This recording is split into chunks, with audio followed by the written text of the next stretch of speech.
You cannot have food security without food sustainability. You need both. We need to add the question of food solidarity in our equation.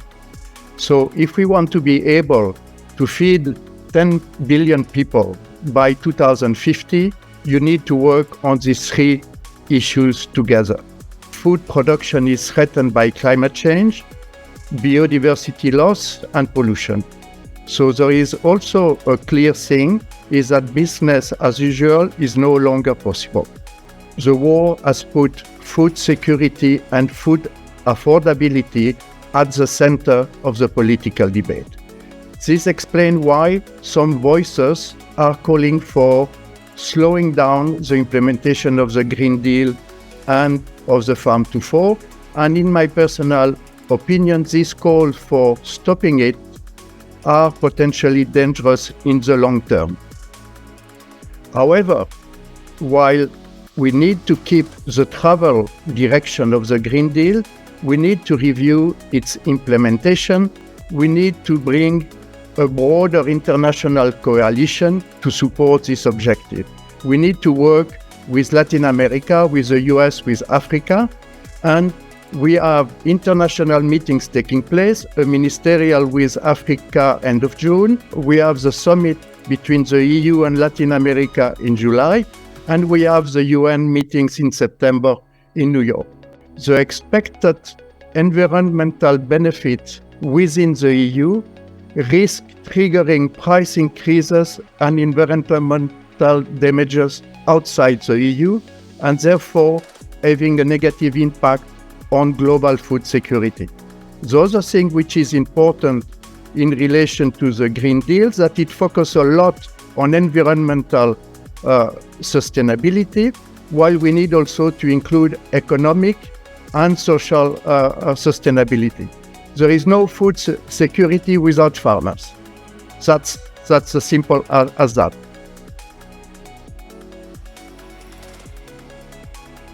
We need to produce food within the limit of Earth. And for that, innovation is key.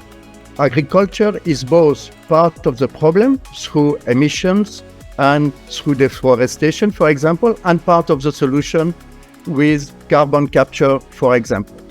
So to be able to produce in a sustainable way, innovation is key by producing drought-resistant seeds, bio-pesticides or bio-fertilizers, or promoting digital farming. Part of our work is to make sure that the EU policy framework remains innovation-friendly and that the Commission continue promoting science-based solutions. We help generating debate, for example, on new genomic techniques, because we need to expand and create awareness about what innovation can bring. That being said, innovation cannot solve the issue of food production alone. We need to have innovation combined with traditional forms of farming, which have been successful for hundreds of years. We need a full engagement of the private sector in the process. In the private sector, I include farmers because they are entrepreneurs as well. In my view, very, very important is to have a public-private partnership to encourage the intake of innovation by farmers and by small farmers in particular.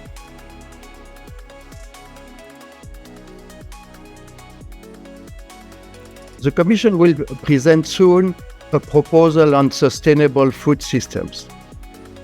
For me, it's very important that this proposal include three priorities, I would say. First is that sustainability is considering the three aspects of environmental, economic, and social sustainability. The second, for me, for the EU and for international partners, it is crucial that countries have a sufficient degree of own production.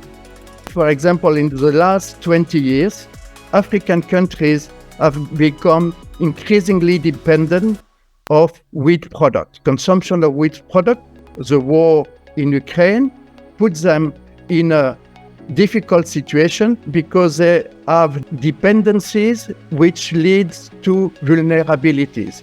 The third priority for me is that a sustainability food system requires that the proposal is fully in line with international objectives such as the SDGs and fully in line with the international rules-based order. If you are alone, you work fast. If you work with others, you work further.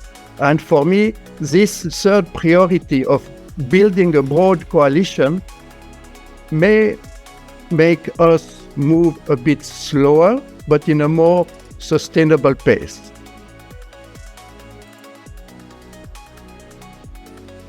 First of all is connecting better the national, the European, and the global dimensions.